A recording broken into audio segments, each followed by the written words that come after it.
So my account turned 5 years old. I don't know how. So anyway, I've been wanting to make this video regarding whether old Roblox really was better, and I think now would be the best time for it.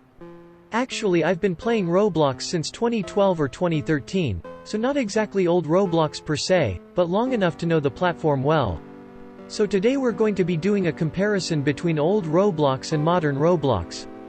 This video will be split into several parts, being the games, quality of building and scripting and that stuff, microtransactions, the transition from Builders Club to Premium, Robux, ticks, Roblox points, basically all that, community and social, basically odors and groups, that thing, moderation, was Roblox's moderation as bad as today, and UGC.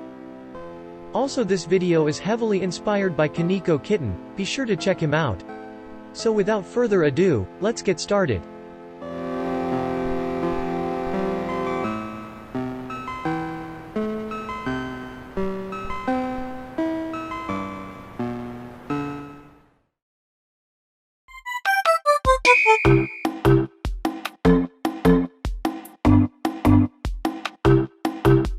Now in regards to the games, modern Roblox definitely takes the W here. It's very evident, especially when you look at this video's background footage of work at a pizza place back in 2009, credit to Casper Wong for this footage.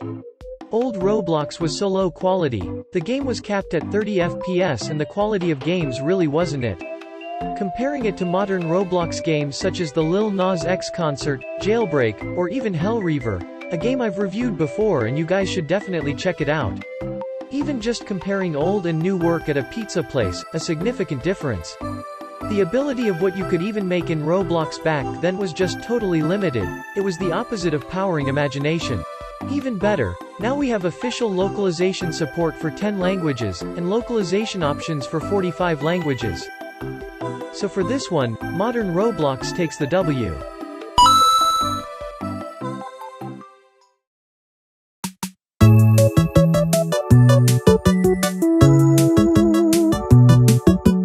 So back in the old Roblox days, capitalism was almost non-existent, and it only existed on a very small scale, and back in the day when the catalog was first added, initially it was only T-shirts that were added. So even back then, Game Passes didn't even exist as they only came out in September 2012, so it was up to then people made scripts that would give you special perks if you bought their specific T-shirt. But today, capitalism is very heavy on Roblox. If you look at any front-page game, there is a 99% chance there is some sort of paid product in the game or Game Pass. For example, just look at Bed Wars, or Adopt Me, or Jailbreak, Pet Simulator X. They all have many paid products in their games. Another thing was that back in the day, profit and making money was not in mind, so there wasn't a huge development community on Roblox like there is nowadays, since there are actually people that make livings off of Roblox. This goes along with the last chapter. Old games were usually very low effort, mostly using free models, and every game would probably stay on the front page for at most 2 days or so. Builders Club was added on August 16, 2007, and it caused a huge gap between regular players and BC members, and it became quite pay to win, but it's gotten slightly better over time. Back in the day, if you didn't have Builders Club, you could only have one active Roblox game, which is very hard to imagine today. Actually, before Builders Club was around, you could also only have one active Roblox game, and this applied to even Roblox admins, so oftentimes when Roblox wanted to make an event, they had to make a new account to have the game. There were a lot of other Builders Club only features, but I'm not gonna get into them today. So for this one, it depends on how old you're talking, but in this case, going early Roblox then old Roblox takes the W.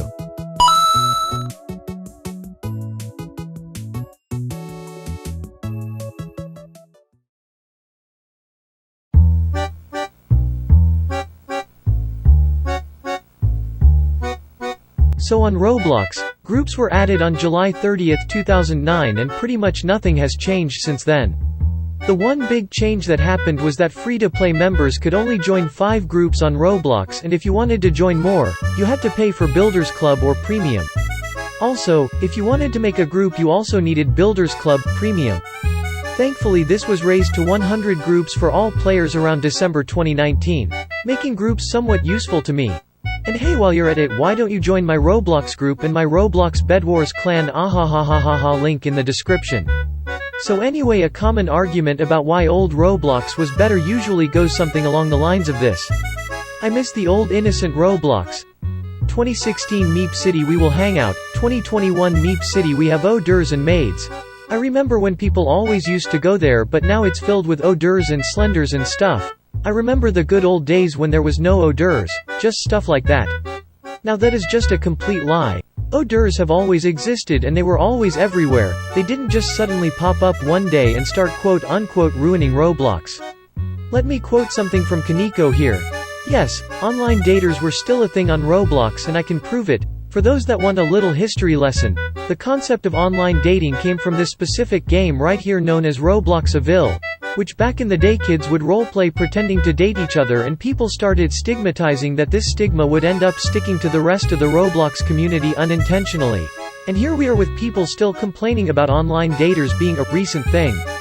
So anyway, my whole takeaway from this is that online daters aren't really doing too bad. The worst they could do is just something inappropriate in Meep City. They really are harmless. So this one is really up to you. I'm just going to give the point to older Roblox because it wasn't supposedly as bad, but regardless, I digress.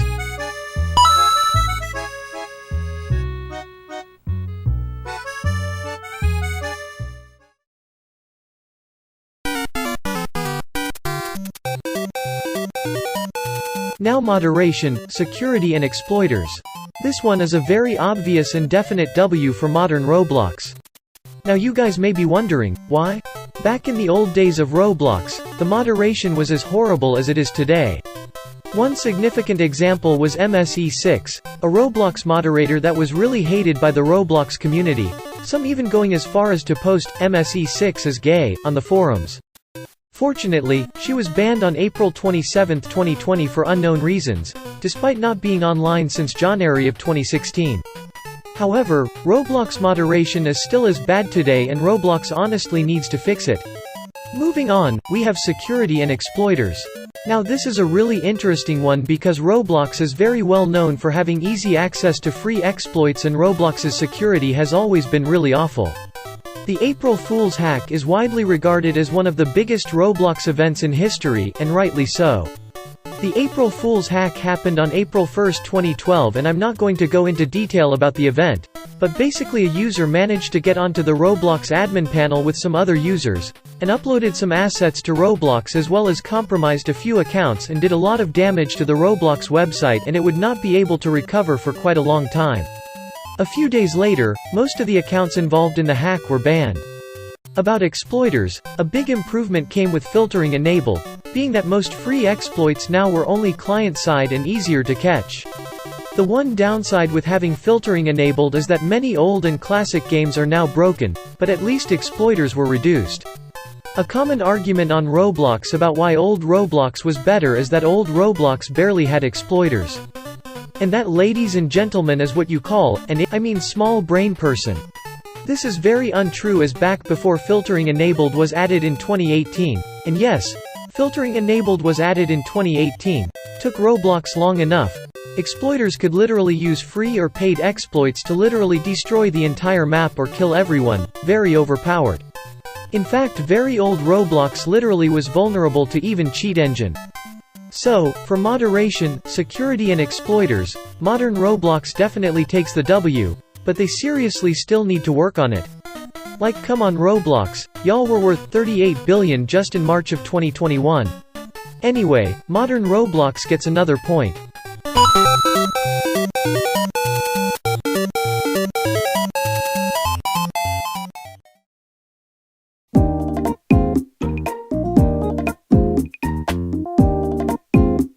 In the past, Roblox was not a very community-orientated platform, at least compared to today.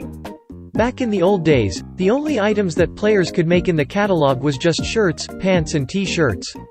And if we're going very far back, the only thing players could make was games. However, nowadays, we have decals, badges, game passes, audios, animations, meshes, plugins, and even custom typefaces, which was leaked by JMK Dev. All of these either previously did not exist, or were exclusive to Roblox employees.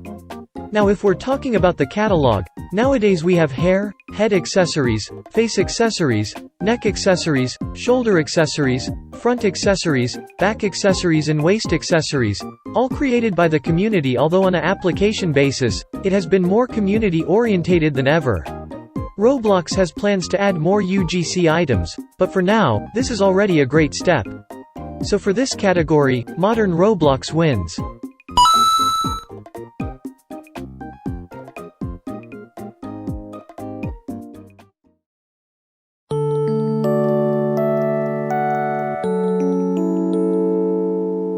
So, time for the final question.